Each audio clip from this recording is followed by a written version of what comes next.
So if you opened your portfolio this morning, maybe just out of habit, you probably felt that familiar pit in your stomach. Oh, yeah.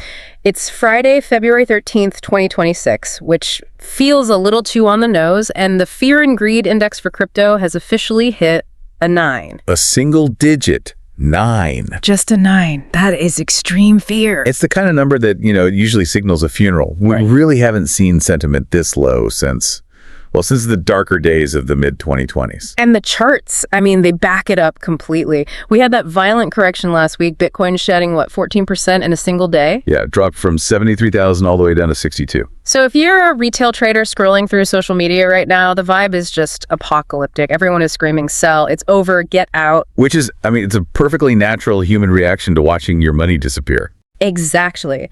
But here is the paradox, and honestly, this is the only reason we're even doing this deep dive today. If you look away from the price chart and you look at the actual documents, the filings, the legislation, the story isn't panic. It's construction. It's completely diametrically opposed. While retail is fleeing the scene, the institutions are, they're pouring concrete. We're seeing what I would call industrial scale maturity happening at the exact moment the price suggests the industry is dying. So that is our mission today. We are going to try and reconcile these two realities, the absolute carnage on the surface and this historic maturity underneath.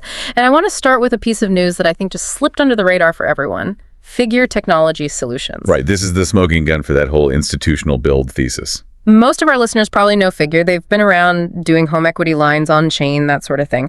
But they just announced a secondary offering of stock. Now, normally I would rather watch paint and dry than talk about the secondary stock offering, but this one is different. It is fundamentally different. This isn't just some tech company raising cash. Figure is launching Series A blockchain common stock. And the keyword there is, of course, blockchain. Okay, let's stop there and really unpack this, because I think a lot of people hear tokenized stock and they think of those, those experiments from a few years ago. You bought a token that just represented a share sitting in a vault somewhere, a digital receipt. Exactly. That's the wrapper model. Yeah. And in that scenario, the stock still lives in the traditional system. The token is just a shadow of it. Right. What Figure is doing here, this is equity that lives natively on the blockchain, specifically the open network. So there's no paper certificate in a filing cabinet somewhere. There is no paper certificate. There's no entry in the DTCC's central ledger. The token is the share. The blockchain is the primary register. I want to push on that for a second because I want to make sure the listener really gets why this matters. Why should I, as an investor, care if my stock is a token or just an entry in some database? Does it actually change anything? It changes everything, especially around settlement. Okay. Think about how the stock market works today. You buy a share of, say, Apple. You see it in your account instantly, right? But in the plumbing of the financial system, that trade doesn't actually settle for 2 days. The T+2 settlement cycle, right. The money has to move. The clearinghouse has to verify everything. Exactly. And that 2-day gap, it creates risk. It creates capital inefficiency because all that money's just tied up in the pipes.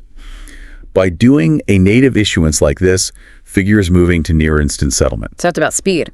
It's about speed and risk. It removes the counterparty risk. It frees up capital immediately. It's really the difference between sending a letter and sending an email. Okay, so it's a massive efficiency upgrade. But here's the part that really blew my mind. If this was just Figure doing it, maybe we'd say, cool experiment. But look at the book runners on this deal. Goldman Sachs, Morgan Stanley, Cantor Fitzgerald. The absolute titans of Wall Street. The heaviest hitters there are. And you have to appreciate the timing. We're in a week where crypto prices are just cratering. Retail is terrified. And yet, here are Goldman and Morgan Stanley putting their names and their reputations on a blockchain native equity offering. That's the real signal, isn't it? They aren't looking at the price of Bitcoin today. They're looking at the plumbing of the stock market for the next 10, 20 years. Precisely. They're realizing that the old model, the centralized, slow T+2 model, is becoming obsolete. They are building the high-speed rail line right next to the old dirt road. Yeah. And they're doing it whether Bitcoin is at 100K or 60K. It doesn't matter to them. It's a changing of the guard. And speaking of guards, we have to talk about the referees, the regulators, because for the last decade, the biggest headwind for crypto in the US was just regulatory uncertainty. It was the Wild West. Oh, yeah. But looking at the timeline of 2025, it feels like the US government finally decided to just pave the roads. If you stepped away from this space in, say, 2023 and just came back now, You wouldn't even recognize the regulatory landscape. The U.S. has gone from being almost hostile to being arguably the most mature jurisdiction on the planet. And the crown jewel of that whole shift has to be the Genius Act. The Guiding and Establishing National Innovation for U.S. Stablecoins Act, enacted back in July of 25. I still think they came up with the acronym GENIUS and then just worked backward to find the words. Probably. But let's look at the substance. What did this actually change for a business operating in the U.S.? The most critical thing it did was clarify definitions. For years, the SEC and the CFTC were fighting this turf war. Is a stablecoin a security? Is it a commodity?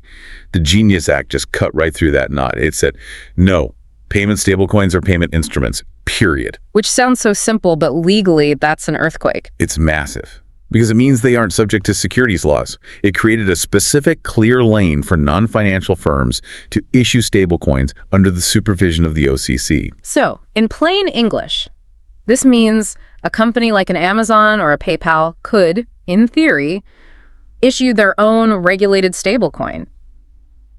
Without being terrified, the SEC is going to kick down their door the next day. That's it. It gave them a green light to innovate.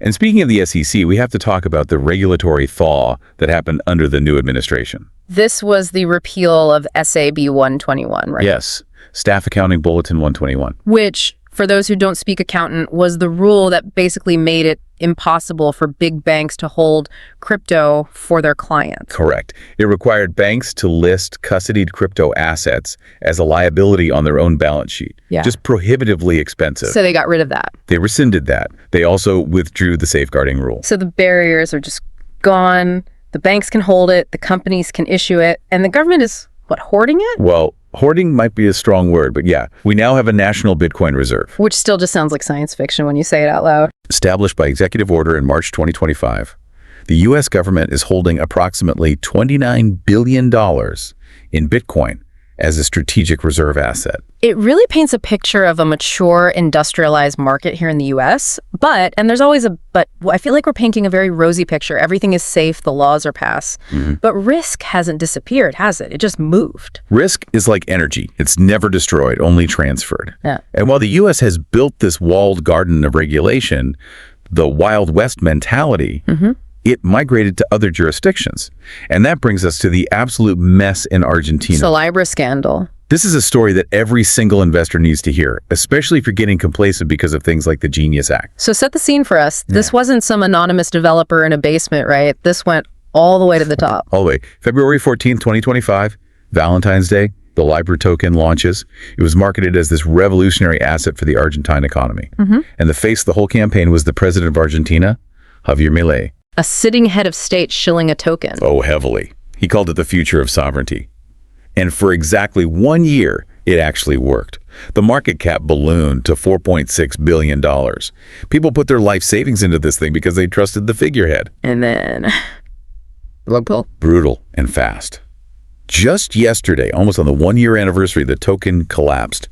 It dropped 96% in 5 hours. 96% in 5 hours. That's not volatility, that's theft.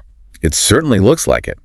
A congressional investigative committee in Argentina has already released a report. They claim the president provided essential collaboration to the whole scheme. And it's not just limited to Argentina. Right, there's a U.S. connection, Hayden Davis. A U.S. marketer with Kelsier Ventures. He was the architect behind the hype machine. He's now facing asset freezes and a class action lawsuit from a New York firm. I think the contrast here is what's so important for you to understand. In the U.S., we just spent 10 minutes talking about the Genius Act, the OCC figure. It's all infrastructure laws, boring plumbing. In Argentina, you have a personality-driven asset just exploding. That is the lesson. The Genius Act represents infrastructure-driven crypto. Libra represents personality-driven crypto. One is building a high-speed rail. The other is weaponized fame. Weaponized fame? That's a terrifying phrase. It is. But it shows that even in 2026, with all the regulations in the world, if you buy a token just because a famous person tells you to, even if that person is a president, you are gambling. You are not investing. Okay, so we've got the regulatory landscape sorted. Let's pivot to the technology itself, because while the lawyers were busy passing acts, the engineers were busy upgrading the networks. For the last few years, the narrative was always Solana versus Ethereum? The new fast chain versus the old slow chain. Is that race still running? The race is still running, but I'd say the positions have definitely shifted. The whole Solana is the cool kid narrative has cooled off a lot. Why is that? Is it just the price drop? It's more the use case.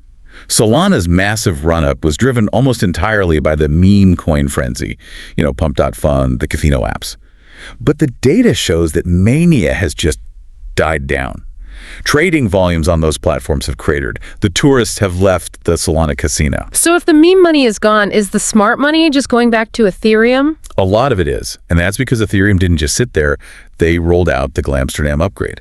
Which, I have to say, sounds more like a 70s prog rock album than a software update. It does. But what it actually did was neutralize Solana's biggest advantage. Which was speed. Right. Solana's secret sauce was always parallel processing, the ability to process multiple transactions at the same time, like having 10 checkout lanes at the grocery store instead of one. Ethereum was always sequential, one lane. Slow and expensive. Exactly. But Glamsterdam introduced parallel processing to the Ethereum virtual machine. It effectively copied Solana's homework. So now you have Ethereum, which has the security and the decentralization, but now it also has the speed. And that matters because of real-world assets. We talked about Figure earlier. That is the game now. Tokenizing treasury bills, real estate, stocks. When institutions look at where to put those billions, they want security first.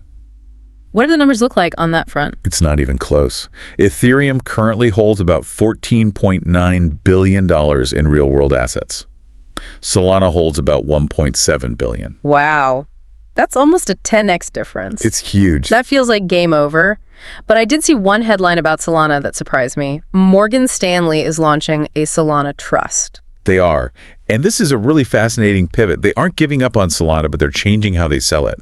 The new Morgan Stanley Solana Trust offers dividends from staking. Wait, explain that mechanism. How does that work? So Solana uses proof of stake. If you help secure the network, you get paid in more Solana. Morgan Stanley is just packaging that up.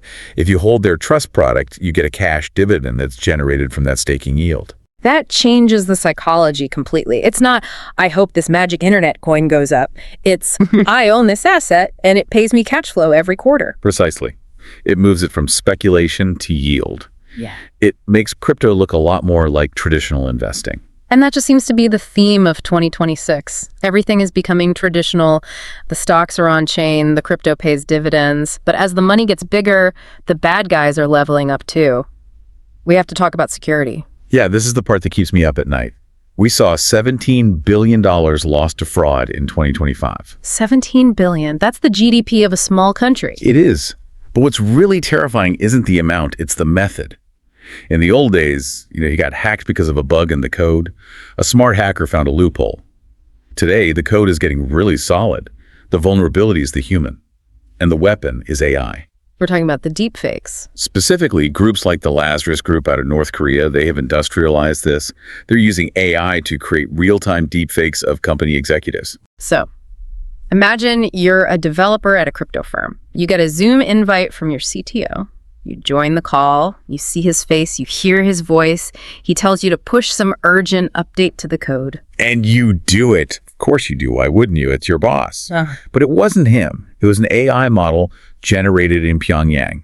They are socially engineering the humans because they can't break the encryption. That is just digital mission impossible. So how do you even defend against that? Do we all just stop doing video calls? Well, we fight fire with fire. AI versus AI. We're seeing a new class of defensive tools emerge. There's one called Deep Snitch AI that I've been reading about. Deep Snitch, how does that work? It's fascinating. It doesn't just look for bugs in the code. It looks for intent. It analyzes the developer's behavior, their commit history, the linguistic patterns in their code comments. It compares the code against a massive database of known rug pull signatures. So it's basically doing behavioral analysis on the code itself. Yes. If a developer suddenly pushes code that matches the structural signature of a known scam, or if their coding style just changes drastically, which might mean their account was hacked, Deep Snitch flags it before the code ever goes live. It's looking for the trembling hand. That's a great way to put it. It's a surveillance layer for code. And for our listeners, the takeaway is clear. You cannot just rely on reading the white paper anymore. The threats are dynamic, psychological, and AI-driven. Okay, we've covered a tremendous amount of ground. We started with the sheer panic of the price drop. We looked at Figure and the banks building these native equity rails. We saw the U.S. government clarifying the rules with the Genius Act, while Argentina melts down under a personality cult. We saw Ethereum eating Solana's lunch on speed, while Solana pivots to yield, and we ended on AI warfare. It is a complex, very contradictory picture right now. It is, but I want to go back to where we started, that extreme fear index. The listener who sees their portfolio down 14% and just wants to run for the hills. If you had to synthesize all of this, the build versus the price, what's the message? I would say this. Yeah. We are in a moment of extreme fear, yes. But look at who is buying and who is building. The smart money, the Goldmans, the Morgan Stanleys, the U.S. government, they are not panicked. They are busy. They're busy pouring that concrete. They're building the rails. The Genius Act, the staking ETFs, the Figure native shares, these are long-term infrastructure plays. They are betting that the future of finance is on-chain, regardless of what the price of Bitcoin does on a Friday in February. So the volatility is the noise. The infrastructure is the signal. I believe 2026 marks the dawn of the institutional era. The tourists are leaving. That's the retail panic you see on social media. The residents, the institutions, they're renovating the house. They're putting in new plumbing, new wiring, and a brand new security system. I love that analogy. The tourists are fleeing because it's raining, but the residents are just fixing the roof. Precisely. I want to leave you with a final thought to mull over this weekend. We've talked a lot about high-speed rails and infrastructure today. If the institutions are quietly building a high-speed rail for assets while retail investors are too scared to even look, who is going to own the tracks when the dust finally settles? And more importantly, who's going to be charging the toll? That is the billion-dollar question. Stay curious, stay cautious, and please don't let the fear index make your decisions for you. We'll catch you on the next deep dive. Take care.